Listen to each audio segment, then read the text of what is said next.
ny fiainam-bavaka ao sy ny fiainam-bavaky ny hafa misy lesona azo ifampizarana avy eo anatin'izany. Asaiko indray ianao anaraka an'izay zanatohevitra izay anio ao anatin'ity fandaran'ny universe anio ity dia hombantsika Andriamanitra.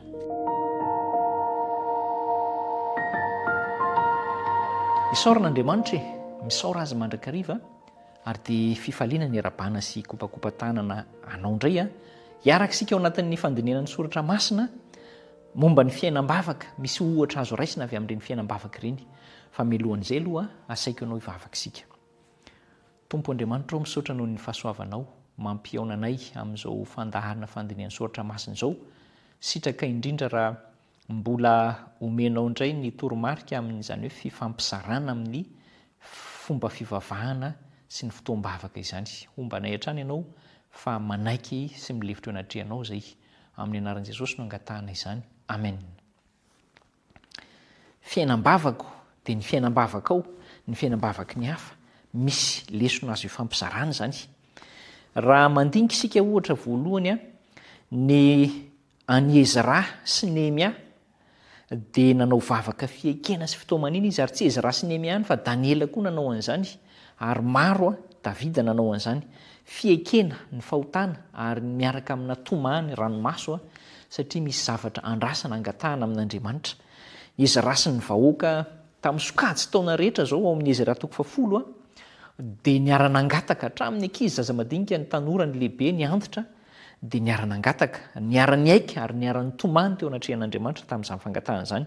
Ny Nehemia moa zany dia ny amin'ny fifadikanana ilay fitalahoana ary niaika izy ny fahotana sy ny fahotan'ny ankohonana sy ny fahotan'ny fianakaviam-beny ary ny fahotan'ny firenena koa tahaka izay nataon'ny Daniel. Izany ohatra laintahaka amin'ny fiainam-bavaky ny hafa. Andao sika anao arak'izay koa hoe hiaika sy na mandatsa-dranomaso ao anatin'ny vavaka aza rehefa ory loatra eo anatrehan'Andriamanitra arak'ilay hoe loary eo anatrehany ny fontsika. Misy fiainam-bavaky ny hafa ihany koa ny talao fanafahana. Ohatra amin'izany Joaza mpanjakan'ny Israely. Ny talao fanafahana izy nivavaka tamin'Andriamanitra ao amin'ny mpanjaka 7:17 izay vavaka fitalahoana izay. Fa tena ninoan'Andriamanitra izay fivavahan'ny Joaza izay teo amin'ny mahampanjakan'ny Israely azy tamin'ny vanim-potoana nitondrany. Tao ihany koa ny fitalahoana fahafahana tamin'ny alalan'ny Ezekia mpanjaka. Mpanjaka 7:20 misy an'izay tantara izay ary teo an-tranon'i Jehova mihitsy izy, niditra teo an-tranon'i Jehova izy niaraka tamin'ny oroana taratasy no nangataka tamin'i Jehova hoe mitalao fahafahana, fanafahana amin'ireo mangeja manodidina, ireo fahavalon'ny firenena dia zava-dehibe ny namalian'Andriamanitra an'izany fivavahana tamin'ny fo izany. Ohatra amin'ny fiainam-bavaky ny hafa ihany koa izay. Misy ihany koa ireo olona tao amin'ny soratra masina izay te hahafantatra momba ny toe-javatra misy tahaka ny Solomona, nangataka fahendrena izy sy fahaizana amin'ny tsara ny firenena satria tsy hainy izany, tena nitsoriny fa tsy hainy izany. Ary mbola tanora be ihany izy teo amin'ny fanombohan'ny fitondrana ny fanjakana. Nahay nangataka tamin'Andriamanitra izy satria fahendrena no nangatahany ary dia nomen'Andriamanitra azy maro lafo izany fahendrena izany.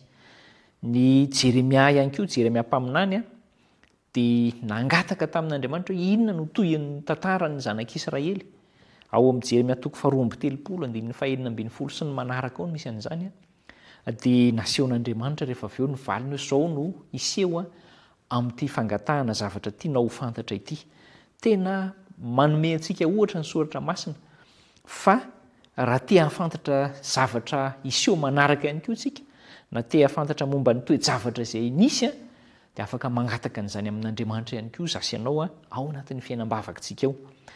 Anankiray anisan'izay ihany koa mangataka ny fitahiana avy amin'Andriamanitra, mangataka ny fitahian'Andriamanitra.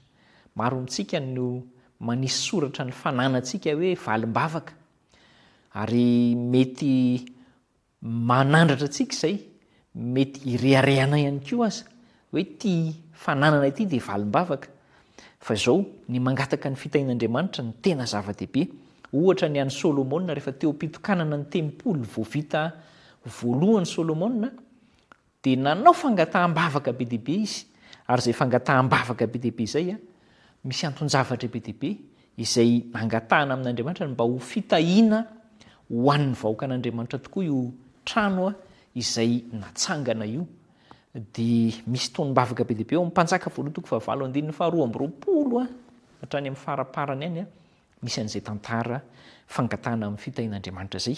Ohatra faharoa ihany koa nangataka fitahin'andriamanitra koa i Jabeza ao amin'ny taranaka Joda ho an'ny faritaniny taran'ny faritaniny sy mba hazony fanambinana zany ao anatin'izany fiarahamonina sy faritany iainana zany.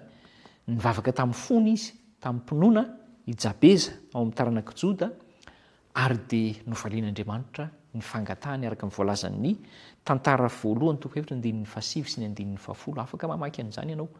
Zava-dehibe izany hoe fiainam-bavaky ny hafa hoe misy antom-bavaka zany fa andao sika tsy hovariana fotsiny amin'izay hoaniny anio na ho amin'izay tiatsika ho amin'izay sitrapontsika na ho amin'izay filantsika no angatahantsika ambavaka amin'andriamanitra fa ny sitrapon'andriamanitra ndeha ho angatahantsika. Misy tena fikasana be deaibe omen'andriamanitra hampahery anao izy fa ho tanterahany eo amin'ny fiainanao zany teny fikasana rehetra izany. Ivavaka isika.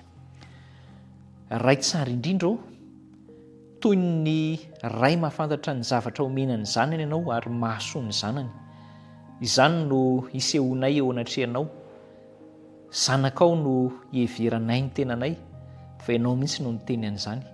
Ampio ary izay ahatakatra ny fomba hitondranao anay dia ny sitraponao izay tsara indrindra ampaherezo zahay mba hiainana izany ka ny fiainam-bavaka hitombo ny finoanay sy ny fifikiranay aminao dia hitombo hatrany hatrany mandra-piavinao. Amin'ny anaran'i Jesosy no anirinay sy angatahanay izany. Amen.